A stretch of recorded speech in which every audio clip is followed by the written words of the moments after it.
Welcome to Engaged Company Culture, a podcast directed at you, helping you to stop the employee exodus in your organization. This podcast has 3 different types of episodes. First, you have tips, tricks, observations, stories, research from me, Dr. Catherine Weiberg of Profitable Alignment. Second, interviews with other consultants, other coaches who are here to serve you so you can learn other tips and tricks to engaging your employees, to stop the employee exodus, to consciously create and continue a company culture where people want to be and where they encourage other people to come to work and to become your customers.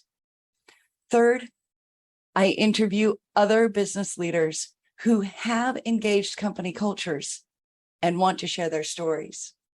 You might learn from them how they have applied principles of company culture to increase their employee retention, increase their profits, increase their productivity, and increase everyone's job satisfaction. Thank you for joining me. I hope you enjoyed today's episode. Thank you for joining us on another episode of Engaged Company Culture. Today on the show, I have Jenn Grindeland, founder and CEO of The Working Well. After experiencing 2 traumatic brain injuries while working as part of a team, Jenn witnessed how confused her supervisors and peers were with how to handle her neurodivergent ways of working. With a bachelor's degree in psychology, a master's degree in organizational leadership, and experience as a yoga and mindfulness teacher, she saw how her unique experience and education could illuminate a new pathway for companies to create more awareness and inclusion in their teams. She now teaches teams leadership and communication skills that are thoughtfully designed to support equity for and inclusion of neurodivergent and invisibly disabled employees. Through this work, all team members, from neurotypical to neurodiverse, benefit from improved culture, productivity, and retention. I was so excited talking to Jenn when we first talked. I could hardly wait for this interview. Jenn, thank you so much for being here today. Yeah, thank you for having me. I'm really excited. I think that we have a lot in common about the work that we do and what we care about. So I'm excited for this conversation. Thank you. The first thing I would like to know is how you describe your path to where you got here. Tell us a little bit about who you are and why you do what you do. Yeah. So I won't repeat everything that you just said because that was a pretty good introduction. But basically, I got into the work that I'm doing based off of all of those experiences of having a education in psychology as well as master's in organizational leadership. And during my master's program, my thesis was on a study of health and wellness and its effect on leadership ability. And then I went into being a yoga and mindfulness teacher for several years. And then being a survivor of multiple brain injuries, I really saw how I could all blend it together to create this program and this teaching course really that I have to help companies understand that this is really common. There's a lot of people who are neurodivergent or have invisible disabilities, and we can get into all of that later on. And I have a whole bunch of stats, but basically you are guaranteed to have people in your organization who fit this description, whether or not they've ever said anything about it, you might not know. And so feeling that pain that I felt, as well as the confusion and misunderstanding with my coworkers, I knew that I wasn't the only one. So I started interviewing other disabled people and neurodivergent people and getting connected with the Brain Injury Alliance of Colorado and talking to a whole bunch of their members, and gathered all of these stories of people's experiences and knew that I could do something to help. Thank you. What does neurodivergent really mean? So neurodiversity, I'll start with that term. It is the explanation of the differences in the ways that we relate to one another, as well as relate to the world, and the way that our brains operate and think and learn.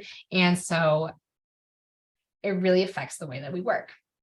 And neurodivergent ways of being is an umbrella term that includes a lot of different things. So under that umbrella, most commonly is ADHD, autism, brain injuries, dyslexia, Tourette's, depression, anxiety, all sorts of differences in the way that the brain works compared to what we might alternatively call people as neurotypical.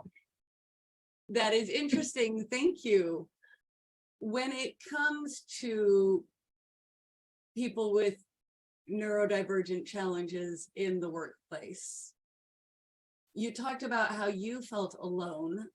I wonder, and yet you were able to interview people. So how did you recognize when somebody had neurodivergence?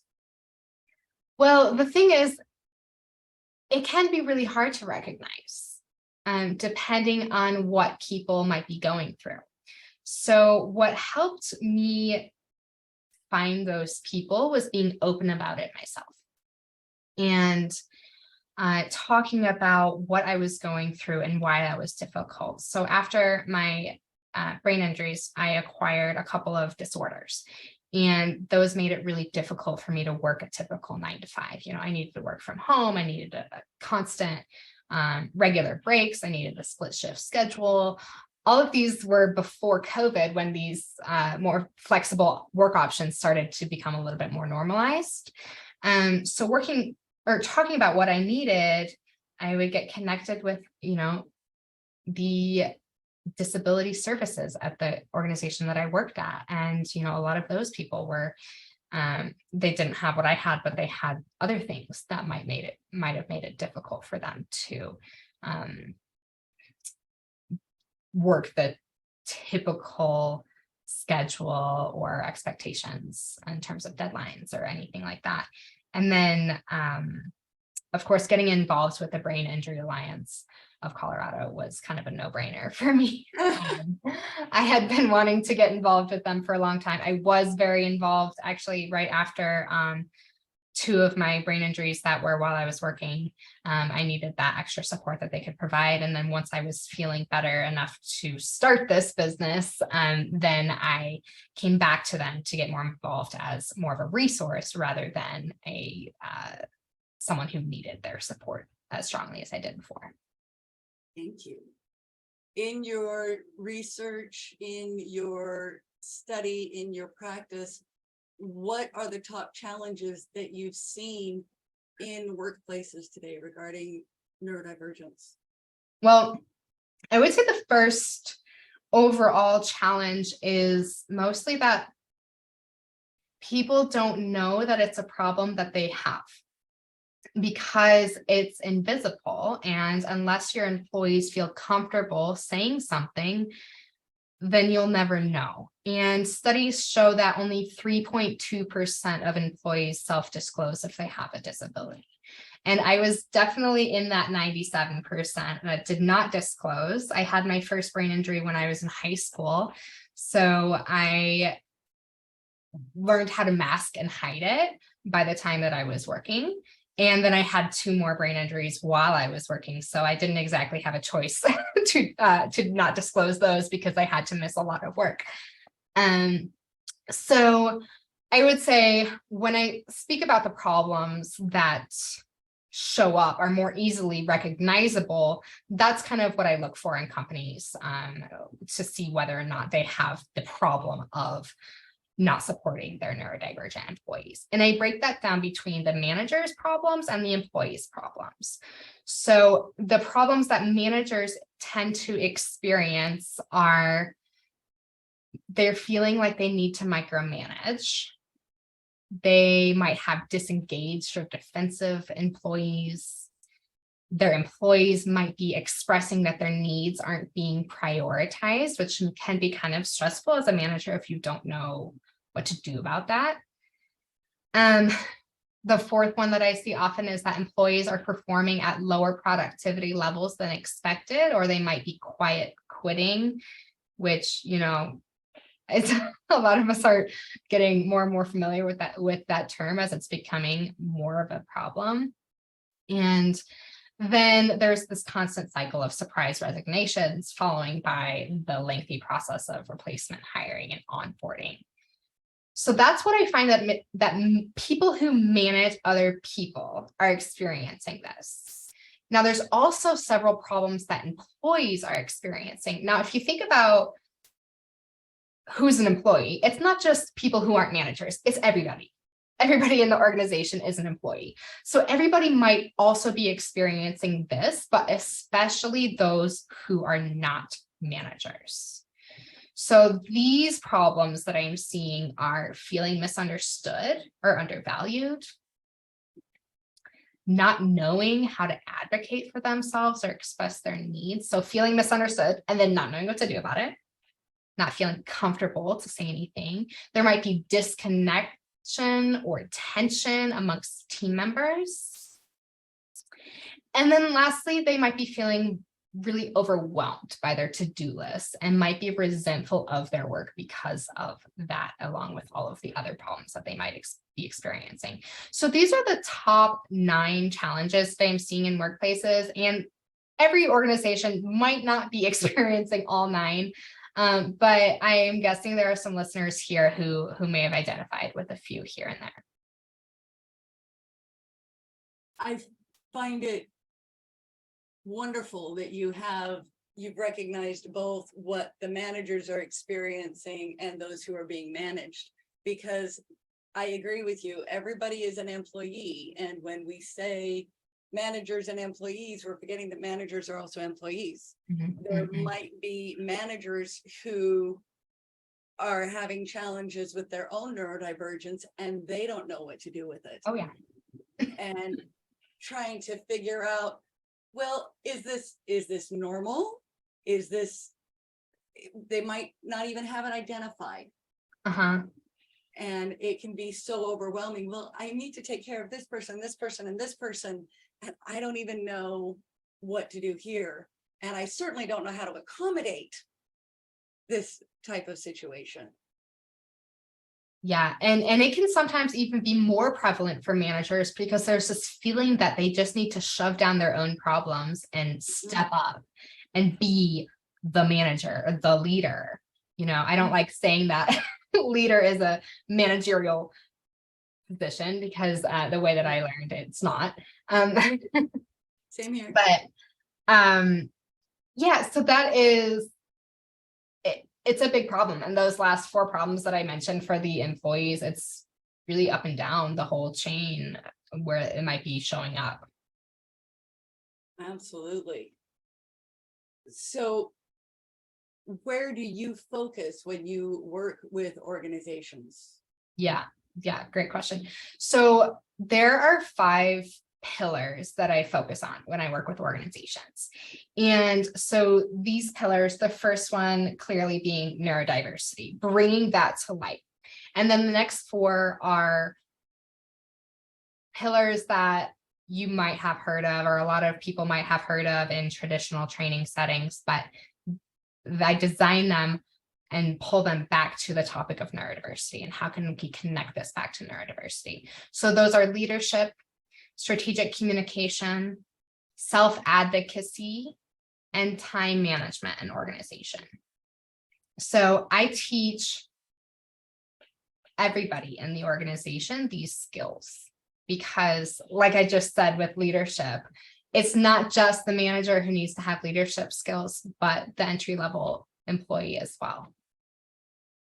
It ties so clearly, as I'm sure you know in your work and you do in your work as well. It's that leadership essentially is communication and advocacy combined.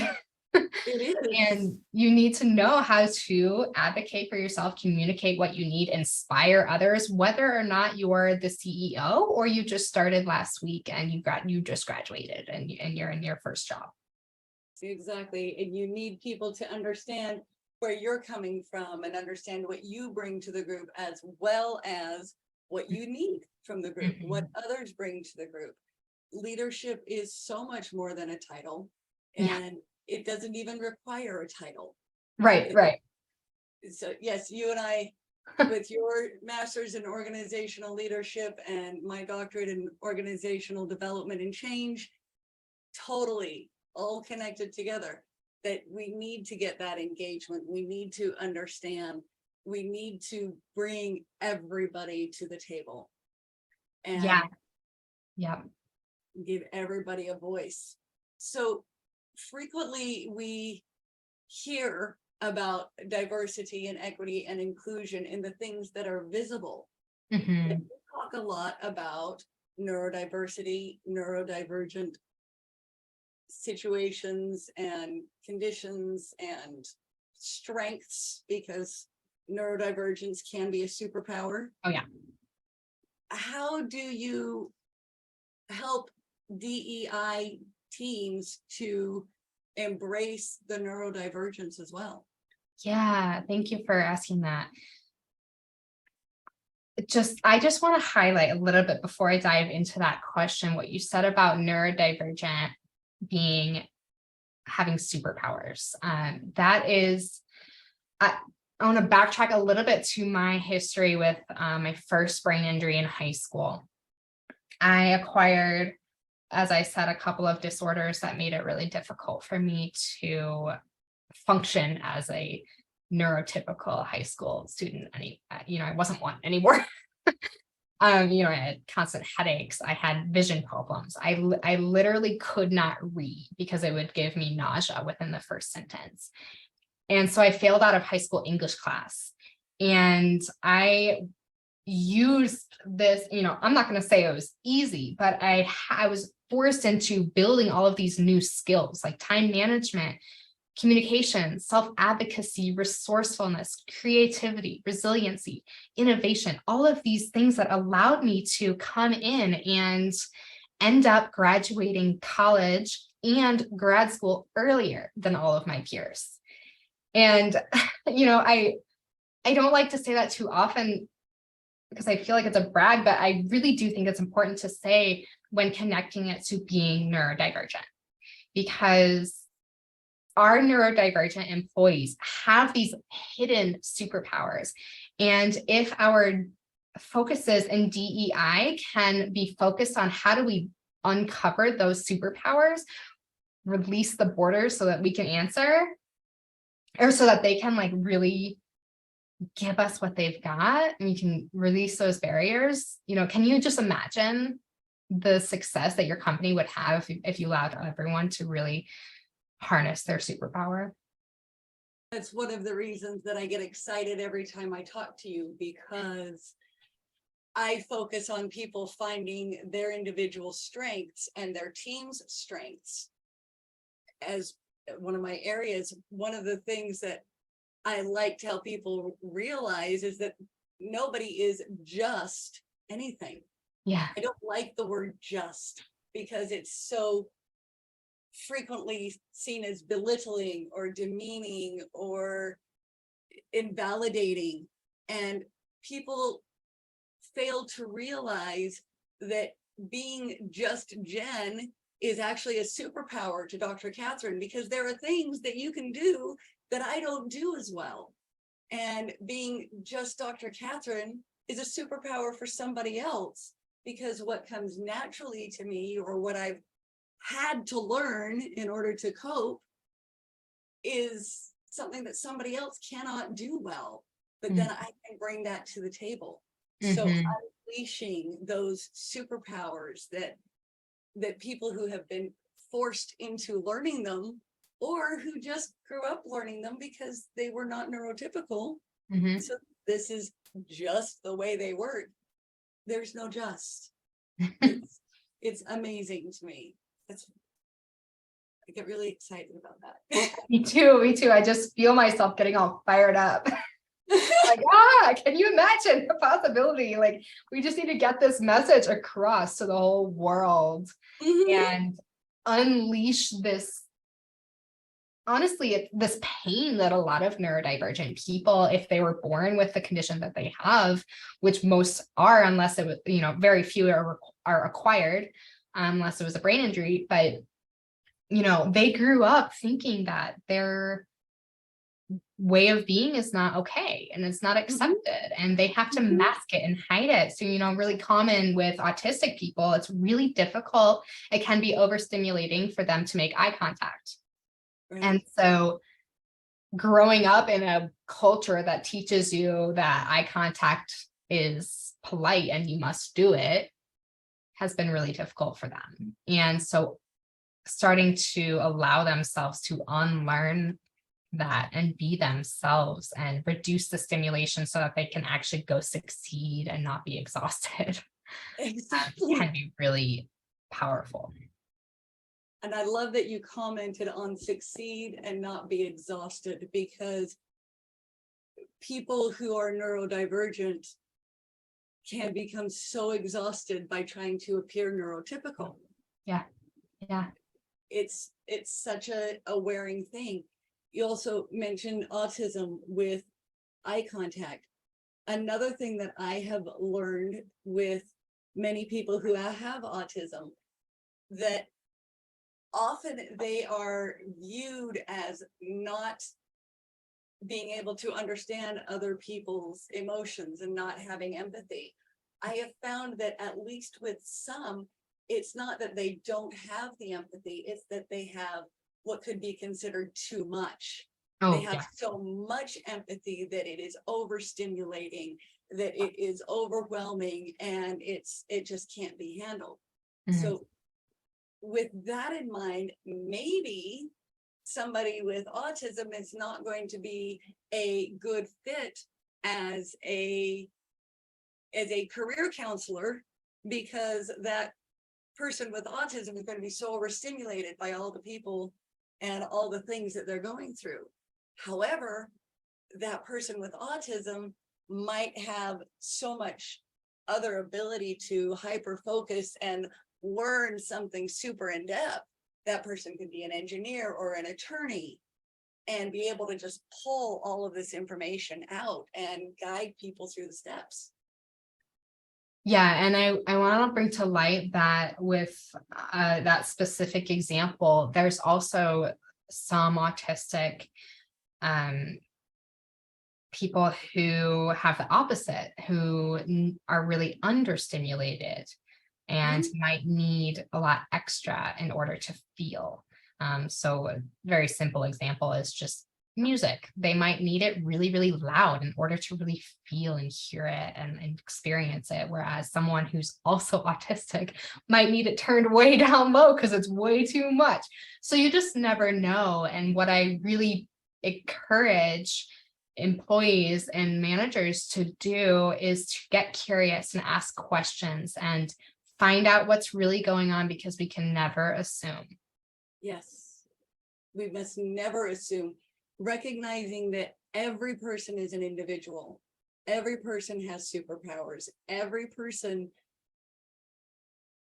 perhaps not everyone would identify as neurotypical or neurodivergent, but everybody has neurodiversity, because we have the difference in our backgrounds, the difference in our responses, the differences in our experiences. And all of that can be embraced and used in a different way. Yeah. It's funny that you just said that, because I was just going to bring it up if you didn't. But in a sense, we're all neurodiverse.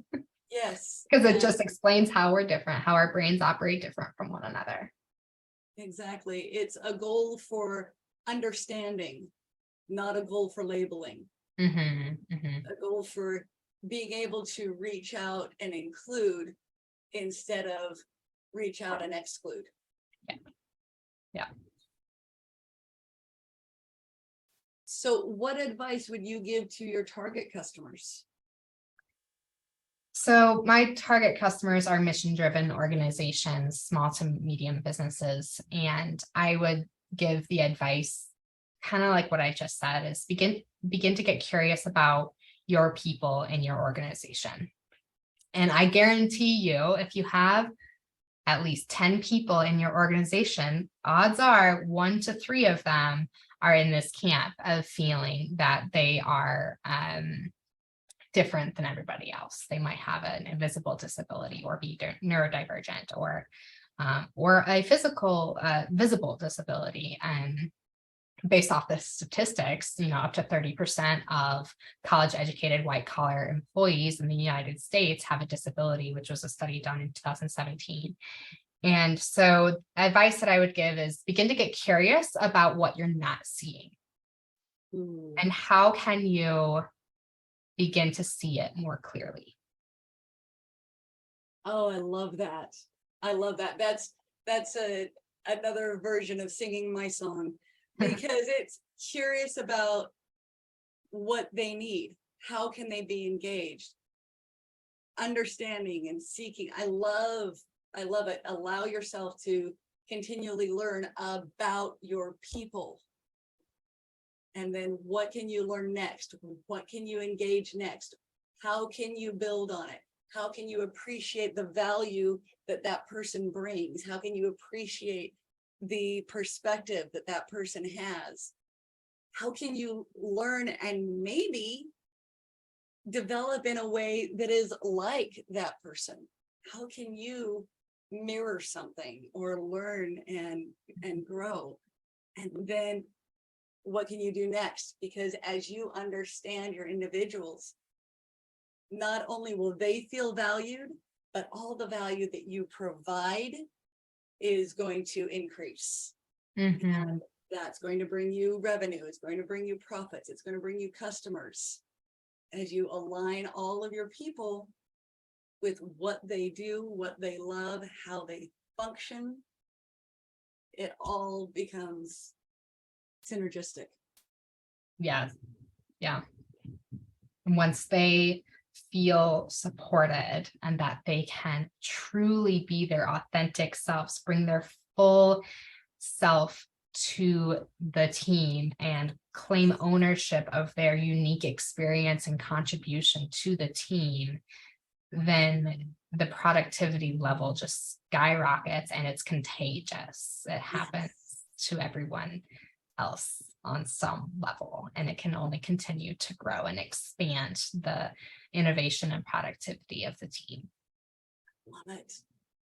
Jen, I have another question for you. All right. What changes have you seen when you've worked with an organization from before working with you to after working with you?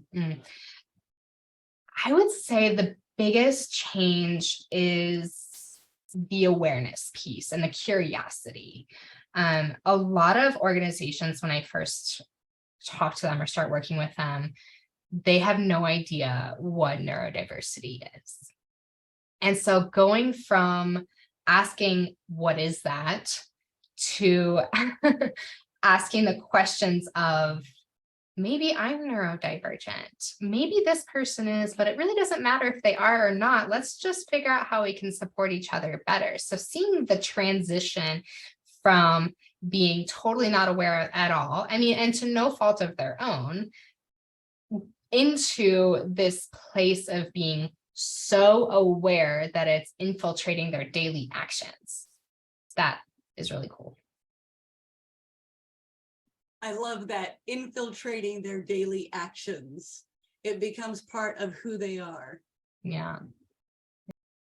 What is the very best way for people to reach you? I'm going to have your links in the show notes, but what's the best way for people to reach you?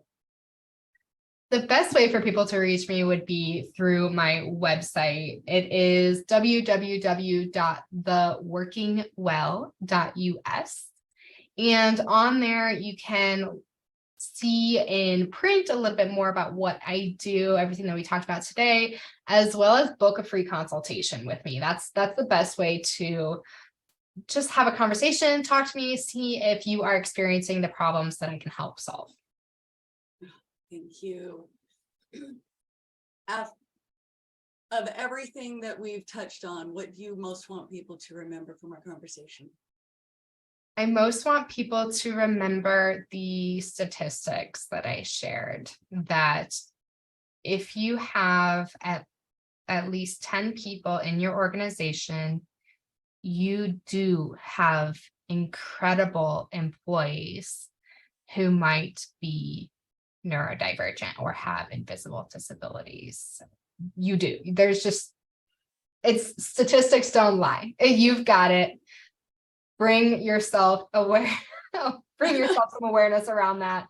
See what you can do to support those people. And I also want to say that don't worry about finding out who they are. We don't need, the self-disclosure rate doesn't need to increase in order to have positive workplace cultures.